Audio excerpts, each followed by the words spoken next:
Hola, ¿qué tal? ¿Cómo están? ¿Cómo les va? ¿Cómo andan? Bueno, ahí veo que empiezan a venir, se empiezan a sumar.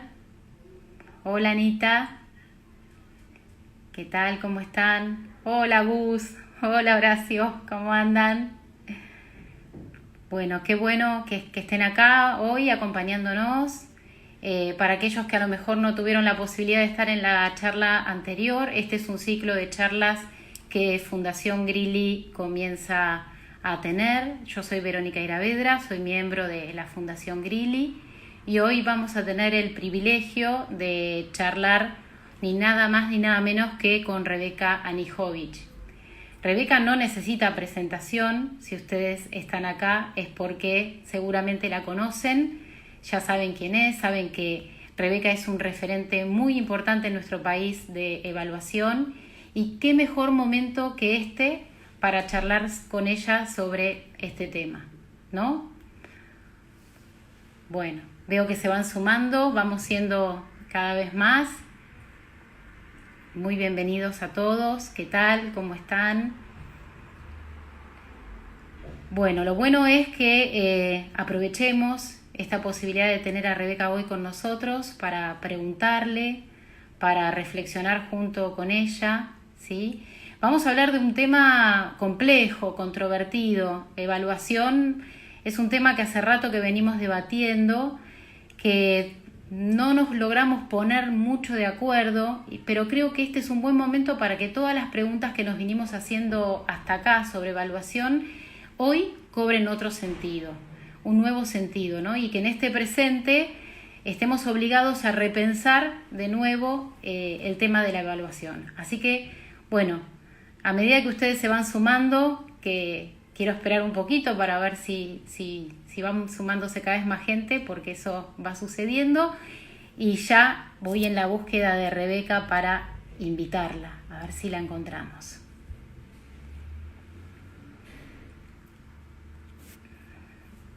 A ver, acá la tengo, es una genia.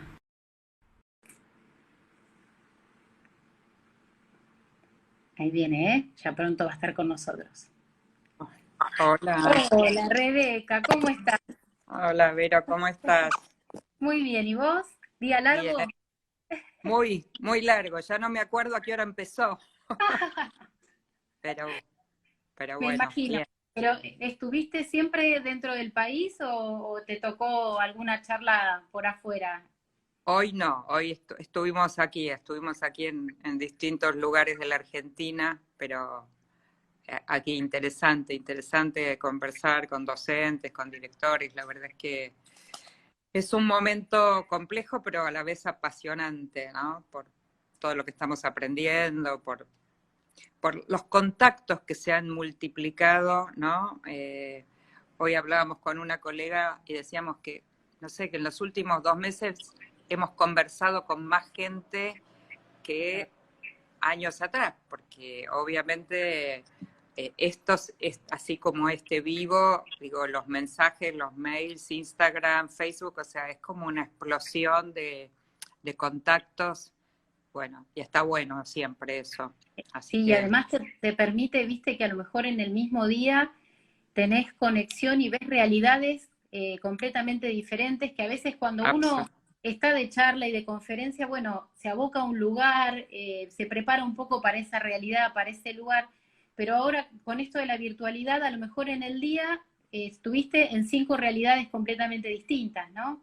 Así es, y eso digo, es por un lado, digo, interesante y desafiante, ¿no? Ver la diversidad, los distintos ejemplos, los distintos modos en que van resolviendo en cada lugar las distintas propuestas, las distintas situaciones. La verdad que es muy enriquecedor. Así que gracias por la invitación, Vero. A vos Eh, porque tenés la no, generosidad de compartir todo te lo decía hoy, ¿no? Con poder tener la posibilidad de que con tu sabiduría, con tu experiencia, con todo lo que has transitado y todo lo que sabes del tema, hay tanta gente que hoy este medio le permite tenerte cerca, escucharte, poder tomar nota, hacer un stop en las obligaciones y esto es único porque está entrando gente de todo el país y que no tiene otra posibilidad de verte si no es acá, ¿no? Y en un momento clave, porque estamos llegando a mayo, fines de mayo, y empieza a haber olor a evaluación, a ver qué hacemos, qué no hacemos, bueno, y tenerte a vos es, la verdad que es un privilegio enorme. Así que, mira, arranquemos charlando, ¿qué te parece con la pregunta del millón, ¿no? ¿Cómo pueden saber en este contexto los docentes que los chicos están aprendiendo? Creo que hasta acá salimos con la emergencia, con este hiperactivismo que dice Xavi Aragay de hacer, hacer, hacer, y ahora tenemos que recoger el hilo y decir, bueno, ¿qué aprendieron? ¿Cómo sé que aprendieron? ¿Cómo lo puedo comprobar? Bueno, es una pregunta, digo, desafiante en varios sentidos. Digo, la primera es que es imposible pensar solo en cómo sabemos que saben, sin pensar primero cómo hemos enseñado y cuáles fueron las propuestas de enseñanza, porque no se trata de buscar, digo, un mejor método de evaluación, sino en principio volver un poquito para atrás y decir, a ver, ¿qué es lo que les propusimos en principio? Que como ya hemos conversado bastante sobre eso, que las primeras semanas fue más, bueno, más caótico, más de sumar tareas, un poco tratando de tapar el agujero de la falta de la escuela, y en ese sentido, digo, sin tiempo, pero además porque no hubo tiempo de planificar, Pensar. anticipar y pensar, ¿no? Entonces, me parece que siempre que vamos a hablar de evaluación tenemos que primero pensar en la propuesta de enseñanza. La segunda cuestión es que cuando empezó a conversarse sobre este tema, de alguna manera primero hubo una especie de, no diría confusión, sino en todo caso una conceptualización histórica de que evaluar es calificar. Y entonces cuando el ministro inicialmente dijo que no se va a evaluar, ¿no? Rápidamente apareció esa idea y esas discusiones de todo, digamos, en todos los extremos, cómo no se va a evaluar, cómo no se va a calificar, cuando en realidad evaluar estamos evaluando todo el tiempo.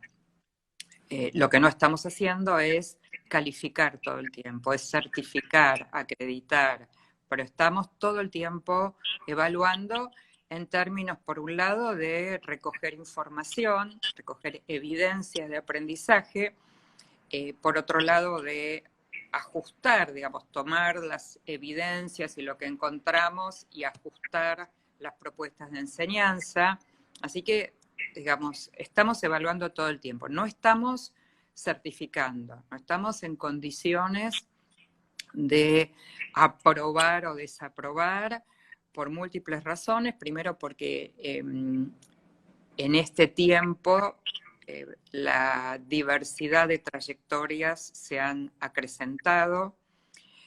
Siempre tuvimos diversidad de trayectorias, pero en estos momentos mucho más, con lo cual uno diría desde el criterio de justicia sería injusto calificar a un niño que tuvo, una niña que tuvo un acompañamiento, que tuvo acceso a las tecnologías de quien no lo tuvo, familias que sí pudieron acompañar y familias que no. O sea, en estos momentos todas estas brechas, digo, no sería ni justo ni oportuno considerar la calificación.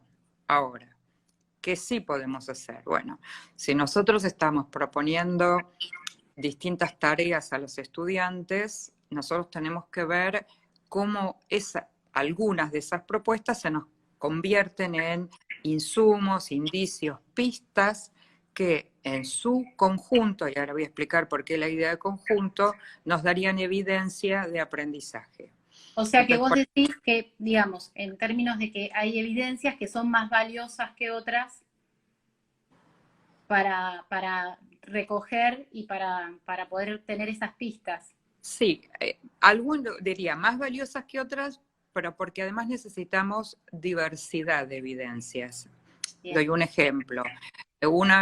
Si yo levanto una evidencia escrita, estaría bueno además que levante alguna a través de un audio, ¿no? Oral, que además levante una foto que un alumno le tomó a su trabajo. Es decir, esta idea de articular o triangular, si queremos decir de alguna manera, distintas maneras de relevar evidencias y distintos tipos de evidencias. Entonces, digo, no sería justo, por ejemplo, solo levantar evidencias escritas, no sería justo levantar solo evidencias orales.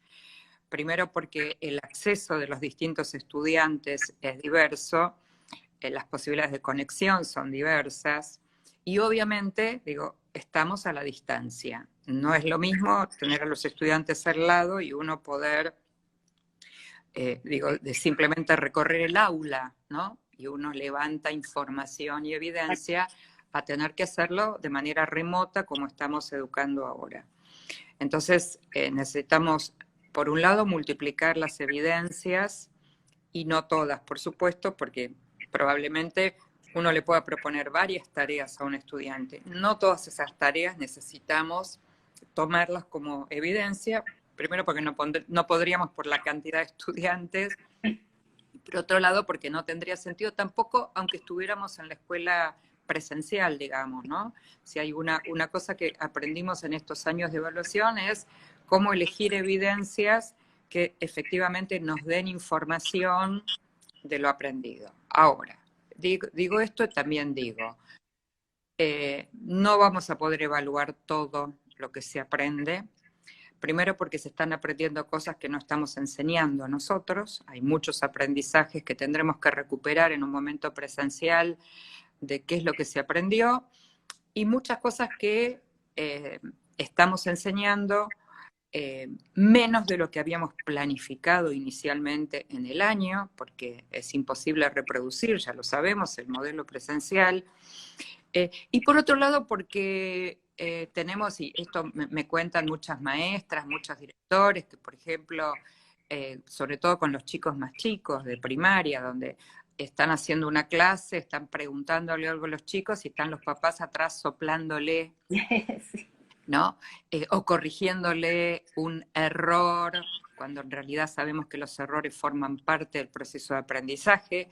Entonces, está complejo porque también estamos evaluando a estudiantes que no vemos exactamente lo que están haciendo, porque sabemos que las familias hoy están funcionando de co-docentes, de asistentes nuestros no solamente en la evaluación, digo, en la enseñanza. Y bueno, y cada familia es un mundo. Claro, y aparte, y cada alumno aprende en contexto, ¿no? Y en este caso es el contexto en el que está, que no es el mismo para todos porque no es el formato escuela presencial. Entonces, hoy también tenemos chicos no tenemos que olvidar que están aprendiendo cada uno en un contexto diverso, en una familia diversa, con esto que vos decís, unos papás que ayudan, otros que a lo mejor no, unos chicos más acompañados, otros más solos. Sí, sí, en contextos, además, digo, desde el lugar para estudiar o trabajar tranquilo, desde conectividad, desde la posibilidad de ayudas con papás que están trabajando, que no están en casa, digamos, hay mucha diversidad, con lo cual nosotros no podemos ahora, digo, emitir un juicio de valor y decir aprobó o no aprobó. Sí podemos saber qué es lo que están haciendo, no solamente con sus producciones, digo, escritas, sus audios, las observaciones que podemos hacer a través de digo, como estamos haciendo ahora conversando nosotros, o de un WhatsApp, o de un Zoom, o de cualquier plataforma, o hasta hablando por teléfono. Entonces, nosotros recogemos estos datos, pero además necesitamos que los estudiantes puedan aprender a autoevaluarse, necesitamos que puedan completar algunas preguntas de, por ejemplo, si un alumno produce un trabajo y me lo envía, en algún momento a mí me gustaría tener una conversación con él y que me cuente, por ejemplo, cómo lo hizo, cuál fue el recorrido que hizo, qué le resultó difícil, qué le resultó fácil, porque esta es una manera más de estar más cerca de lo que aprendió, porque nuevamente la producción puede habérselo hecho el Sí. hermano mayor, un Hoy papá. da poca cuenta de, la producción en sí da poca cuenta del aprendizaje en este contexto. Es el Absolutamente. recorrido, ¿no? A lo mejor lo que nos va a permitir saber qué aprendió, cómo aprendió y también autoconocerse el alumno también en ese proceso de aprendizaje. Acá se tocan la autonomía, la metacognición, ¿no? Bueno, Empieza a es entrar un... todo en juego, al revés. Sí, sí, yo digo, en varias conversaciones que tengo, vengo diciendo que la escuela tiene esta deuda con los estudiantes en términos de haber desarrollado habilidades metacognitivas, ¿no? Donde la autonomía, la capacidad de un estudiante de monitorear su propio proceso de aprendizaje, de darse cuenta si está aprendiendo o no, de darse cuenta cuáles son sus fortalezas, sus debilidades. Como los teníamos al lado, digo, esto fue más bien una expresión de deseos, pero no funcionó, o sea, no fue una propuesta con la suficiente fuerza como para que hoy le podamos dar una tarea a un estudiante, que la resuelva, que haga autoevaluación, digamos, son capacidades que hay que desarrollar y que obviamente los más chiquitos tienen mucho menos desarrollado y necesitan, o sea, nosotros hoy necesitamos de los papás para que acompañen a los chicos desde, en algunos casos, digo, inicialmente prender la computadora o prestarle un celular o prestarle su computadora o leerle la consigna, es decir, esta idea de metacognición está poco desarrollado y creo que es una de las deudas que al volver a la presencialidad, en el formato que sea y en el momento que sea, así como deberíamos recuperar estos aprendizajes que han sucedido, digo, adentro de cada casa, digamos, tenemos que abocarnos, entre otras cuestiones, a desarrollar habilidades metacognitivas, ¿no? Porque es muy probable que volvamos a un formato más híbrido, ¿no? De presencial y virtual, y necesitamos desarrollar estas habilidades, estas capacidades, de una manera que efectivamente contribuyan no solamente al aprendizaje, sino en este caso que estamos hablando, también a la evaluación. Y por otro lado, porque me parece que en el capítulo particularmente de evaluación, digamos, además de levantar evidencias, necesitamos trabajar fuertemente con el concepto de retroalimentación.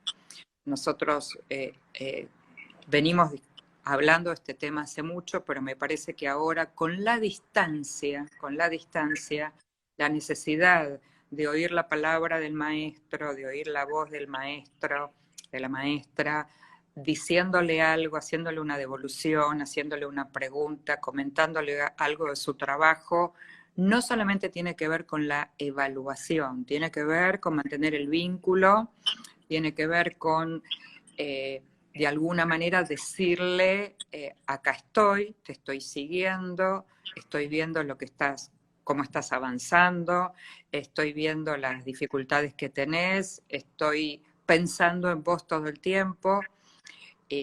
Y me parece que esta idea de retroalimentación, no solamente para mejorar el aprendizaje, que digo, de eso venimos trabajando hace mucho, sino que me parece que también ahora está cumpliendo una función de comunicación, de escucha, de contención, de diálogo, ¿no? O sea, no hay nada más hermoso que, digo, grabarle, como maestra, grabarle un audio a un nene y decirle algo de su trabajo y que el nene nos pueda contestar en otro audio qué le pasó, cómo lo recibió. Bueno, me parece que esas son las conexiones que permiten también hoy mantener el vínculo, que está difícil a distancia, que no estamos preparados, que no solamente no estamos preparados.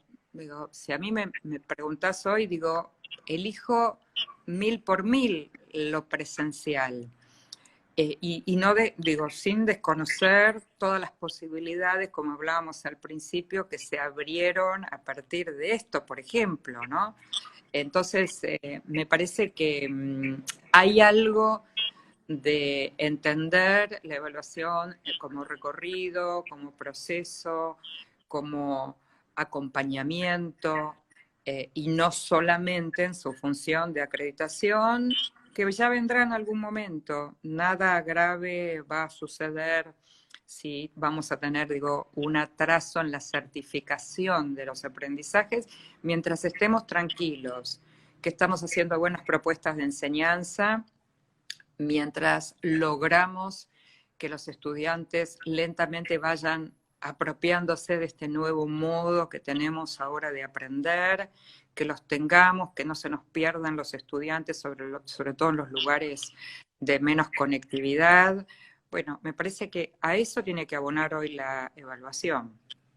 Sí, mientras podamos, digamos, dar cuenta que los alumnos aprendieron, después la acreditación será otro tema y vendrá por otro lado. Y después, ¿cómo puede ser? Yo me pregunto cómo esto de la distancia acercó el vínculo. Y a lo mejor en el aula no éramos tan conscientes de la importancia del vínculo para el aprendizaje. Y ahora, a la distancia, entendemos que sin vínculo y sin acercamiento, el aprendizaje no se va a lograr, ¿no? Y que estamos más atentos a lo emocional, a ver cómo están los chicos, cómo se sienten, porque pareciera como que tomamos conciencia de que ahora entendimos que si no está el vínculo establecido y no está lo emocional establecido, el aprendizaje difícilmente pueda suceder. Que nos tuvo que pasar al revés, ¿viste? La distancia para estar más cerca en ese sentido.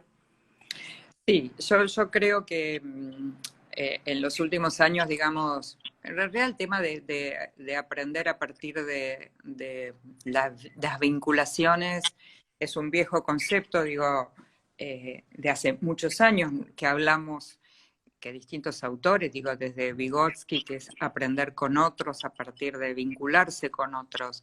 Me parece que acá, mientras estábamos en lo presencial, uno, digo, por ahí no se preocupaba porque finalmente estaba ejerciendo ese vínculo. Digo, a lo mejor no consciente, no es que uno se preguntaba todos los días, sino que había vínculo, digo, por solo el hecho de encontrarse. Después hay mejores y maneras de vincularse. Me parece que la distancia nos hizo como volver a pensar y obviamente a generar distintos modos de comunicarnos, porque no es lo mismo hablarle a un estudiante, mirarlo a la cara y darme cuenta que no lo entendió y entonces le vuelvo a explicar. Digo, acá no están.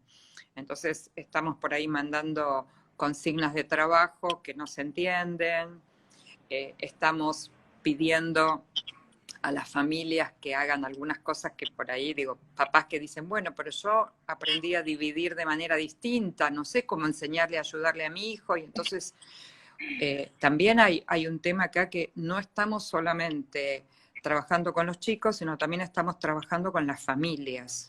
Y también necesitamos, digo, de alguna manera explicar algunas cosas para las familias, no solamente para los niños y las niñas, los jóvenes. Entonces me parece que ahí también hay una tarea nueva que estamos aprendiendo a desarrollar, que tiene que ver también con el vínculo con las familias. Y digo, en algún momento, digo, cuando volvamos, habrá que recuperar estos aprendizajes. Seguramente vamos a tener que revisar contenidos con los estudiantes y pensar, digamos, de qué modo vamos a tomar todo lo que han hecho, el recorrido, y valorarlo de alguna manera y acreditarlo. Pero me parece que así como ahora nos preguntamos cómo lograr buenas propuestas de enseñanza a la distancia, porque uno también pensaba en buenas propuestas de enseñanza en lo presencial, pero me parece que al cambiar las reglas de juego, esto hay que cambiarlo. Y me parece que en ese sentido también, que también se viene hablando hace mucho tiempo, que es recorte de contenidos, o sea, qué es lo que tiene sentido enseñar hoy. cuántos de los temas que nos están rodeando, digamos, de los temas emergentes, que no es simplemente hablar todo el tiempo de la pandemia, pero digo, si hablo del cambio climático, que es un tema que está y que obviamente tiene una vigencia y una importancia, probablemente sea mucho más interesante trabajar eso con los adolescentes que algún contenido que estaba en el diseño curricular y que a lo mejor en estos momentos no tiene la relevancia para despertar la curiosidad en los estudiantes, para motivarlos, para que tengan ganas de aprender, con propuestas, digo, otra vez que sean desafiantes e interesantes para ellos, ¿no? Entonces, como verás, empezamos hablando de evaluación y volvemos todo el tiempo a vincular con buenas propuestas de enseñanza. Cuando un estudiante está muy entusiasmado por alguna propuesta, porque está desarrollando algún proyecto, porque está trabajando en un caso, su preocupación por la calificación disminuye. No desaparece porque el sistema No en se el lo que permite. nosotros, obviamente, pero no vive preguntando, y esto lleva nota, y esto no. Realmente, cuando les planteamos cosas interesantes y desafiantes, baja la preocupación, no por por saber que está aprendiendo, sino bueno, porque finalmente si estoy interesado y estoy desarrollando mi aprendizaje y estoy, digo, bien con eso, bueno, entre un 8 y un 9, digo, no habrá una diferencia sustancial. Ahora, entre saber y no saber, haberlo entendido y no haberlo entendido, obviamente tengo mucha distancia y diferencia. Pero después, digo, insisto, con buenas propuestas de enseñanza que nos permitan levantar evidencias también interesantes y no, bueno, contestar un cuestionario con 10 preguntas buscando, copiando del libro lo que dice el libro, ¿no? Bueno, O me parece... googleando, que hoy escuché en la radio casualmente que, viste que, bueno, Google tiene un sistema para ver si haces plagio, que es vos colocas bueno, ahora hay un programa de Google que si vos pones un texto, te cambia el sentido de las palabras, te lo reescribe para sortear el tema de ver si hay plagio o no. Entonces también, ¿qué tipo de propuestas hacemos para evitar que el alumno tenga o que ir a copiar del libro o googlear y copiar y que eso no tiene sentido quizás para ese aprendizaje? La gente Sí. está poniendo, bueno, no, porque a lo mejor vos estás charlando y no lees porque estás concentrada, te están saludando de Chile, de Río Negro. Genia, Rebeca, qué súper claro, están totalmente de acuerdo con todo lo que planteás y lo que decís. Y bueno, y por acá también preguntan cómo dar cuenta de ese proceso, esto que están aprendiendo los alumnos y este proceso de aprendizaje que se está dando en las casas, de la mano de las familias, ¿cómo darían cuenta de ese proceso de aprendizaje? Primero, digamos, cuando nosotros nos preguntamos qué significa o cómo sabemos que un alumno está entendiendo algo, está comprendiendo algo, tenemos varias respuestas para decir cuándo alguien comprende.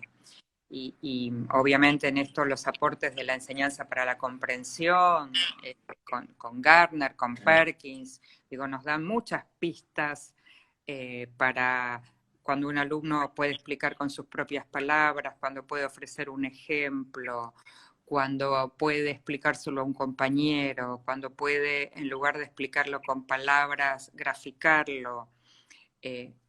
Cuando puede plantear, abordar un problema, cuando puede formular buenas preguntas. Me parece que son todas maneras en que damos cuenta de que un estudiante está comprendiendo.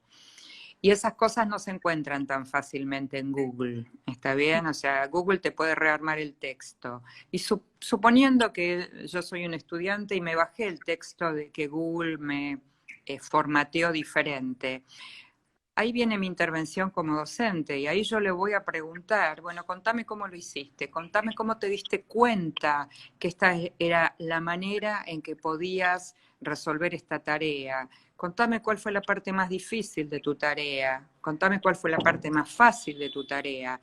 Eso no se lo dice Google, eso es mi contacto con ese estudiante, conversando con él, en una conversación de pocos minutos, porque también sé la cantidad de estudiantes que cada uno de nosotros tiene y la posibilidad, ¿no? De, ya estamos trabajando más horas que antes, pero bueno, en una conversación que yo puedo tener con un estudiante de minutos, ¿sí?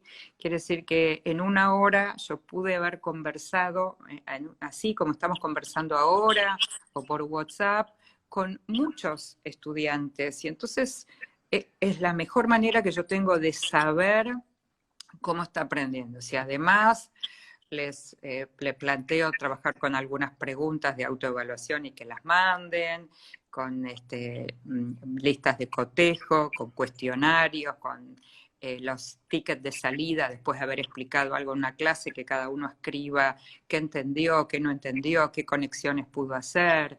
Digo, me parece que tenemos tantas pequeñas actividades, porque ninguna de estas en sí misma es una actividad. Y La acá actividad estamos hablando ya más de los instrumentos, ¿no? Porque esa total. es otra pregunta que por ahí los docentes se hacen. Bueno, ¿cuál es el mejor instrumento? ¿Hay uno solo? ¿Existe el instrumento para evaluar? Bueno, no, esperemos que nunca haya uno solo, porque me parece que lo bueno en estos momentos es todo lo que podamos. O sea, cuando hoy a la mañana me preguntaban, bueno, ¿qué es mejor, si una plataforma o el WhatsApp? Yo digo, sumemos porque los contextos son diferentes, porque las posibilidades de los docentes también son diferentes. No es lo mismo un docente que recién se contacta con la tecnología que un docente que no, que ya lleva tiempo haciéndolo. No es lo mismo una casa que tiene posibilidades con una casa que no tiene. O sea, me parece que hay que sumar todo lo posible. Las herramientas que nosotros usamos, que conocemos, que son de uso público, digo, como las rúbricas, las listas de cotejo, los protocolos, los cuestionarios, no de contenido, sino de mi proceso, revisar mi proceso de aprendizaje. Me parece que hablan de, por supuesto, digo, voy a hablar de otros instrumentos más complejos como pueden ser los portafolios, las bitácoras, eso que recogen un poco de proceso. Entonces, bueno, yo digo, hoy quien tiene, por ejemplo, hoy acceso a plataformas, y muchísimas escuelas lo tienen, y sé que muchísimas están trabajando, vayan juntando en un portafolio todas estas evidencias. Y a cada tanto hay que pararse, como uno hace, para mirar ese recorrido, pero que los propios estudiantes puedan mirar. Si yo tengo mi portafolio como estudiante, le puedo preguntar, bueno, de todos estos trabajos que están, ¿cuál te parece que es el mejor y por qué? ¿Por qué pensar? ¿Cuál de estos trabajos vos da cuenta de que avanzaste, de que mejoraste? Bueno, ¿y por qué? Justificar por qué. Me parece que todas estas posibilidades existen. Por supuesto, la pregunta que ahí veo, y en el nivel inicial. Bueno, en el nivel inicial no estamos, yo estoy más preocupada en el nivel inicial por las propuestas de enseñanza que por las propuestas de evaluación. Porque los chicos de nivel inicial, digo, apenas tuvieron unos días para conocer a su maestra, para estar en contacto, porque algunos es la primera vez que van al jardín, o sea, me parece que ahí tenemos una situación para invertir todo nuestro ingenio y esfuerzo en la enseñanza y no, ninguna preocupación vinculado a la evaluación en el sentido de acreditación. Otra vez, evaluación para diagnosticar o saber cómo están haciendo, cómo están aprendiendo, por supuesto. Y por otro lado, saber que estos estudiantes que a lo mejor hoy están respondiendo de una manera particular, sabemos que en clase son otros estudiantes. Y tenemos muchos chicos y muchos maestros que me dicen, bueno, pero este alumno es un alumno buenísimo y sin embargo ahora no quiere participar en el Zoom o no está mandando las tareas. Bueno, esto está pasando porque en este contexto diferente, eh, a cada familia, a cada persona nos atraviesa de un modo diferente. Entonces, claro que ese alumno que a lo mejor es un maravilloso alumno en la escuela presencial, hoy no lo es. Con lo cual digo, también sería injusto no acreditar sus aprendizajes por estar atravesado por esta situación. Entonces, mucha retroalimentación, mucha evidencia del recorrido y mucha cabeza puesta en las propuestas de enseñanza, en lo que uno llamaría, digo, buenas clases, experiencias educativas significativas, que interpelen al alumno, que lo pongan en situación de desear aprender, digamos, ¿no? Y de querer estar ahí donde está, porque lo estamos desafiando. Me parece que ahí toda la energía. Y vuelvo a repetir, estamos evaluando, no estamos dejando de evaluar. Lo que no estamos es calificando, claramente. Claramente, sí. Y bueno, Rebeca, pero qué importante es también pensar de todo esto, con qué, porque yo creo que con todo, pero en qué sentido, de todo esto, qué nos vamos a quedar en la nueva escuela presencial, ¿no? Cuando volvamos de todas estas posibilidades de aprendizaje, de todas estas evidencias que elegimos para recoger como mejores evidencias de aprendizaje, los instrumentos que hayamos usado de evaluación. Estoy haciendo como un recorrido de todo lo que vos nos viniste contando, ¿no?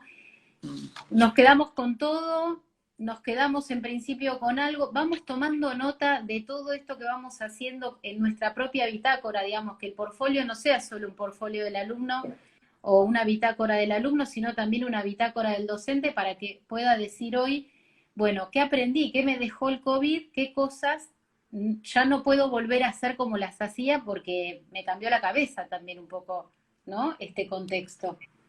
Totalmente, sí.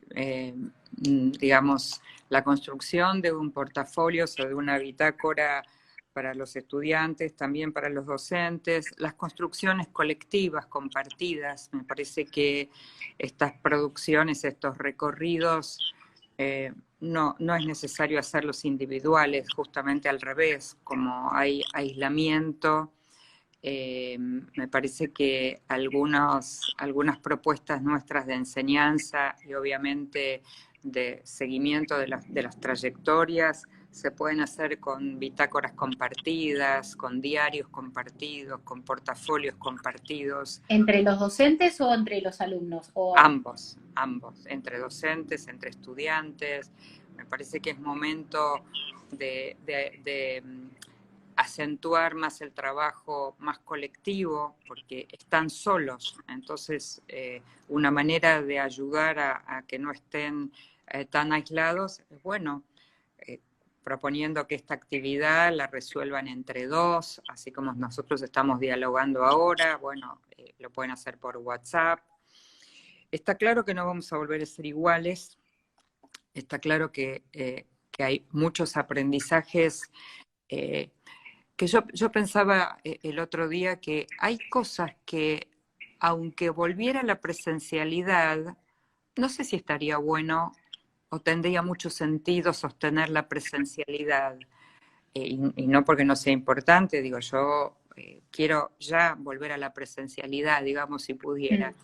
Pero me parece que una de las cosas que aprendimos es que hay cosas que está bueno hacerlas a distancia, en muchos sentidos, por el sentido del traslado, que la gente, yo pienso siempre en estudiantes míos, por ejemplo, en la Universidad de Buenos Aires, que viajan 2 horas de ida y 2 horas de vuelta para ir a una clase, a un teórico, que a lo mejor podía haber sido dado de este modo, y el venir a la universidad para tomar una clase tendría que tener un sentido distinto. Y entonces uno podría decir, bueno, los teóricos van a ir virtuales y luego, digamos, la práctica o la conversación o el intercambio podría ser presencial. Me parece que hay algo también del formato de la escuela, no solamente del contenido, que está bueno replanteárselos, que creo que el vínculo es irrenunciable, o sea, si hay algo que hay que sostener y mantener y mejorar, es la cuestión vincular, y en ese sentido la presencial ocupa un lugar impresionante y creo que Irreemplazable, ¿no? absolutamente Irreemplazable.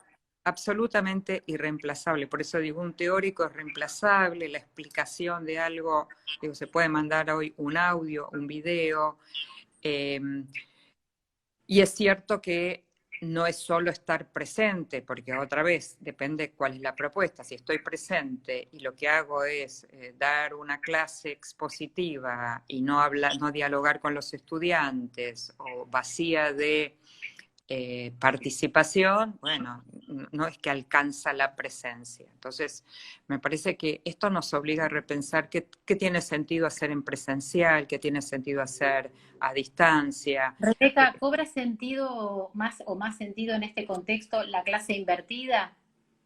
Sí, digo, cualquier formato, ¿no? Digo, como la clase invertida, muchos otros formatos donde vuelvo a la pregunta. Yo hace muchos años trabajando desde la didáctica, trabajo con una pregunta que ¿qué se pierde un alumno que faltó hoy a mi clase? ¿No? Qué Y la buena digo pregunta. y la repito porque es como una pregunta que si la respuesta del alumno es no me perdí nada, porque lo que dijiste en clase yo lo encuentro hoy en internet, digo, bueno, ahí tenemos problemas importantes. Y no porque no ir a clase a escuchar una buena clase de un profesor no sea bueno, no estoy diciendo no a la clase expositiva, pero sí estoy diciendo el sentido de venir a la escuela tiene que ser algo más que recibir información. Eso ya lo sabemos y lo sabemos hace mucho tiempo, no lo sabemos ahora por la pandemia.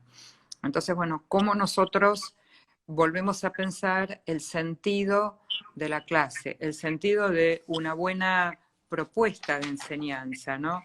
Eh, mi amiga y colega Lila Pinto tiene una definición muy linda de lo que ella llama la experiencia escolar, y dice diseñar una experiencia escolar que contenga emocionalmente, que acompañe socialmente, que desafíe intelectualmente y sostenga el aprendizaje desde una enseñanza sensible y creativa. Y me parece que si yo pudiera elegir una definición de una buena clase, diría es esto: generar experiencias que les sean significativas a los estudiantes, que de alguna manera les den ganas de seguir aprendiendo, que los estudiantes aprenden muchas cosas por fuera de la escuela que les resultan súper interesantes a ellos. Y entonces la pregunta es, ¿por qué esas cosas tan súper interesantes no se aprenden adentro de la No escuela? pasan adentro y no afuera. Y que Absolutamente. valga la pena seguir aprendiendo, ¿no? Absolutamente. Entonces, me parece que vamos a volver con muchas de estas preguntas y seguramente con muchas respuestas que muchos han encontrado, porque también, así como estamos invadidos, lo digo en el buen sentido, de conferencias, webinars, artículos, gente hablando, y que está excelente. Digo, en algún momento también hay que ordenar todo esto, hay que decir, bueno, paremos un ratito y A procesar. pensemos. Exactamente, a procesar y pensar, porque la cantidad de estímulos que hay, bueno, ¿en qué momento uno piensa? Yo hace muchos años con mi cátedra nos reíamos un rato y decíamos, ¿por qué no paran las editoriales de producir libros para así nos dan tiempo de A ponernos leer al día? En la época, digo, donde Internet recién asomaba y eran los libros, los ¿no? libros. Entonces uno dice, ahora a las 8 una webinar, a las 10 otra, a las 3 una reunión por Zoom, a las 4, y todos son aportes realmente valiosos porque, bueno, cada uno está haciendo lo mejor que puede con los recursos que tiene y con ideas y con esta maravillosa voluntad que tienen los docentes en este contexto de aportar lo mejor, de tratar de captar a todos los estudiantes que puedan para que no quede nadie en el camino. Y la verdad que hasta tiempo de eso, de disfrutar, escuchar que alguien te cuente qué actividad propuso y le resultó interesante en un virtual que hizo hoy a la mañana, ¿no? Entonces me parece que necesitamos también un poquito de tiempo para procesar, para pensar, para reflexionar sobre todo lo que nos está pasando, para ver qué de esto nos llevamos en la mochila cuando volvamos a la escuela, qué deberíamos dejar atrás, porque pensamos y nos damos cuenta que hoy no tiene sentido. Con lo cual digo, tenemos un trabajo, por un lado, apasionante por delante, ¿no? Y complejo. No le quito ni un centímetro de complejidad y de trabajo, ¿no? Y de preocupación también por la brecha que hay entre las distintas escuelas, entre los distintos niños, entre las distintas familias, que obviamente no está producida por la pandemia, pero la pandemia, digo, lo pone al desnudo, lo muestra con mucha crudeza, y bueno, eso también es una deuda que tenemos, que no es una deuda obviamente solo de la escuela, es una deuda social, pero que me parece que, bueno, la escuela, que siempre es receptora de lo que pasa afuera y que es una institución demandada para, ¿no? Yo hace unos años había un periodo que aquí se habló mucho de la cantidad de gente que muere por accidentes viales, ¿no? Y entonces inmediatamente, después de esas noticias, venía una propuesta de que la escuela entonces tiene que enseñar educación vial, ¿no? Entonces uno decía, bueno, por un lado, qué bueno que la escuela siga siendo demandada en términos de ese El espacio lugar donde que se además, aprende, claro, eso. absolutamente. Pero por otro lado, tampoco la escuela puede cargar sobre sus hombros todo lo que socialmente, ¿no? La sociedad le debe de alguna manera a cada estudiante. Así que me parece que tenemos un trabajo enorme por delante y muy interesante, ¿no? Muy interesante. Yo digo que también esto nos dio la posibilidad a los docentes de acceder a formaciones y a escuchar un montón de gente que de otra manera a veces en el afán de estar en las aulas y en el trabajo y en el día a día vamos perdiendo. Hay muchos docentes que pierden la posibilidad de formarse o de escuchar a otros o de salir de su ambiente educativo para ver otras realidades o para escuchar a otros profesionales. Y esto, si bien está plagado de webinars y de vivos de Instagram, ayuda, forma, rompe la cabeza, te obliga a pensar otra cosa, a reflexionar. Totalmente. Y eso es más que bienvenido para los docentes. Después,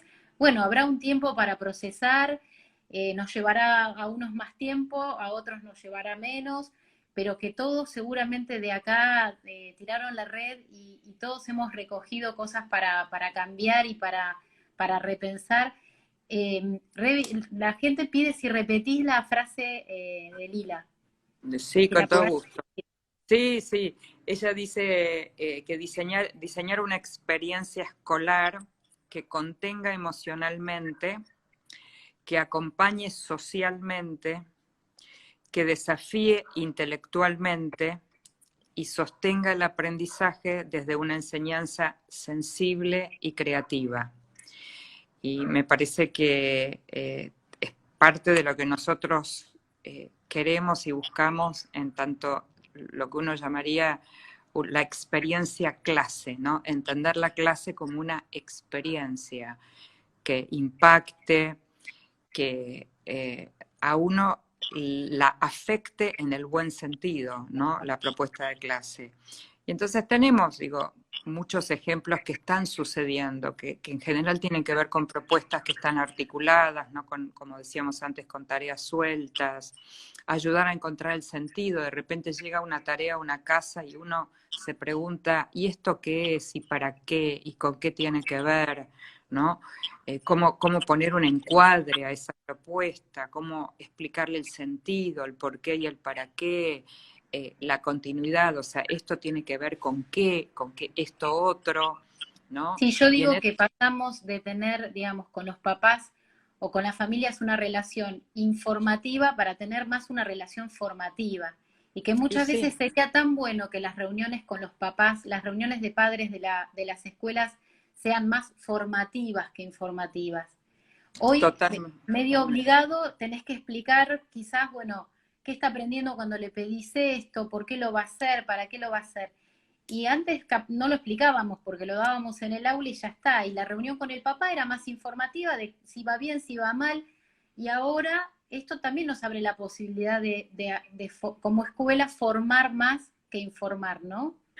Totalmente, y genera otro modo de vincularse con las familias, ¿no? Digo, es un tema que se viene discutiendo en los últimos años, la distancia entre la escuela y las familias, escuelas que alejan un poco más a las familias, escuelas que al revés, ¿no? Familia dentro de la escuela. Y me parece que esto también, así como volver a pensar en qué enseñar y cómo se aprende, cómo se vincula, me parece que también revisar el vínculo con las familias, ¿no? Que nos hace pensar muchísimo cuántas de estas cosas deberíamos compartir con las familias. Qué lindo ejercicio pedirle a un papá, por ejemplo, hoy a una mamá, que nos mande, nos cuente qué descubrió de su hijo en estos 2 meses en su manera de aprender. ¿Qué descubrió? ¿De qué se dio cuenta? Qué bueno. Y eso es algo que los papás están registrando. Uy, yo no, claro, porque esa situación ocurre en la escuela y los papás no están adentro de la escuela. Entonces, mamás que dicen, bueno, me di cuenta que mi hijo no, después de un rato de estar sentado necesita levantarse. Yo no sabía eso, no me di cuenta de eso. Me di cuenta que mi hijo, cuando se sienta a escribir, ¿no? Le pasa tal cual cosa. Bueno, preguntémosle a los papás que nos manden información, así como nosotros cuando estamos en la escuela les damos Mandar. un informe. Pero información, digo, no para decir mi hijo es maravilloso. Contame qué descubriste de tu hijo aprendiendo hoy. Es Y me muy parece buena que, pregunta, Rebeca, ¿eh? Me la voy a robar, bueno, te aclaro. te la regalo, Vero, te la regalo. Gracias. Porque me parece que también nosotros vamos a aprender mucho de nuestros estudiantes que los tenemos a distancia, ¿no? Totalmente, totalmente. Yo también me quedo con tu pregunta, ¿eh? Que se perdió el alumno que no vino hoy a mi clase. Me parece maravillosa esa pregunta. Creo que no tendría que haber docente que no se la haga cuando salga de su clase, porque también es cierto que la metacognición que tiene que hacer el docente sobre su propia práctica y preguntarse, pero no para no repetir la misma clase el año que viene, sino para que la próxima clase del próximo día ya sea distinta, ¿no? A esa que planteo hoy. Y bueno, la verdad que me encantó tu pregunta. Y bueno, le voy a pedir a la gente que vaya poniéndonos una manito para arriba, un dedito, el pulgar para arriba si le pareció interesante la conversación, si sienten que se llevaron muchas cosas. Mira, ahí empiezan a asomar los emojis bueno, queremos saber de esta manera si ustedes hoy se llevan reflexiones para pensar, para poner en práctica ya mañana, para repensar la práctica de la semana que viene. Y bueno, y te veo, imagino que estarás cansada. Esta es la número cuánto hoy. 5, la número 5 hoy. Bueno, pero Oh, con clases también. Yo doy clase en 2 universidades, así que en el medio también con clases, pero también con este formato. Así que sí, sí, sí, pero estamos es un trabajando lujo, Rebeca, todos es un muchos, lujo. no, La gente, habrás estado viendo que pone que es tu claridad, tu sabiduría, tu tranquilidad para explicar. Sos tan genia y tan clara que creo que lo haces tan fácil, además, cuando lo contás, que no creo que haya persona que hoy no se lleve una cosa para modificar mañana mismo. Así que agradecerte con el alma que nos hayas Bueno, dedicado este rato no, al y contrario, Vero. Vale, gracias, gracias por invitarme y gracias porque ustedes están también ayudando a difundir ideas a través de estos espacios, como muchos otros están haciendo, y me parece que eso es bueno porque abrir y compartir es uno de los aprendizajes de este periodo, ¿no? Uno se ha encontrado con cosas maravillosas de esto, de solidaridad, de acompañar, de mostrar, de prestar. Hoy una directora me decía, ¿puedo usar una diapositiva tuya? Y yo le decía, usa todas las que quieras, porque no son mías. En todo caso, es compartir un conocimiento, es compartir experiencias, pero no compartirlas para que queden ahí, compartirlas para que las use y cuando las usa otro ya deja de ser mía y es de tal cual, todos. tal Y me cual. parece que eso, que así tiene que ser y creo que eso está muy visible, por suerte, hoy, por lo menos en el ámbito educativo. Así que gracias a ustedes también No, por y esta establecer tarea. redes y también, ¿por qué no compartir, no? Si justamente lo Absolutamente. que queremos es que la educación cambie, bueno, lo importante entonces es compartir lo bueno que uno tiene para decir para que las cosas cambien en todos lados, no solamente en mi escuela o en mi lugar. Absolutamente, absolutamente. Así que, bueno, también un gracias a ustedes, gracias Verónica, ha De sido muy Fundación placentera la Grilly, bueno, conversación. Cari, ¿Eh? Horacio, la gente de Fundación te va mandando saludos, te mando un beso grande. Bueno, Mil igualmente. gracias, un No, al placer contrario, al enorme y contrario. gigante. Estoy súper agradecida con vos. Te mando un besote enorme y anda a Igualmente. descansar ahora, ¿no? Ya está, Ah, ya está. prometo que ya me voy a dormir, Bueno, voy a comer antes, voy a comer algo sí, antes absolutamente porque durante el día fue difícil hoy comer, así sí. que ahora vamos, ahora vamos. Dale, te mando un Bueno, que beso estén muy enorme, bien, Rebeca. igualmente. Gracias, ¿eh? Cariños para todos los docentes que están por allí, que a muchos los conozco. Un saludo enorme para cada uno. ¿Eh? Mucha gente todo el Bueno, tiempo se quedó escuchándote, así que muchas gracias a todos. Y a vos no, te al estoy. contrario. Gracias, Verónica. Chao, un besito.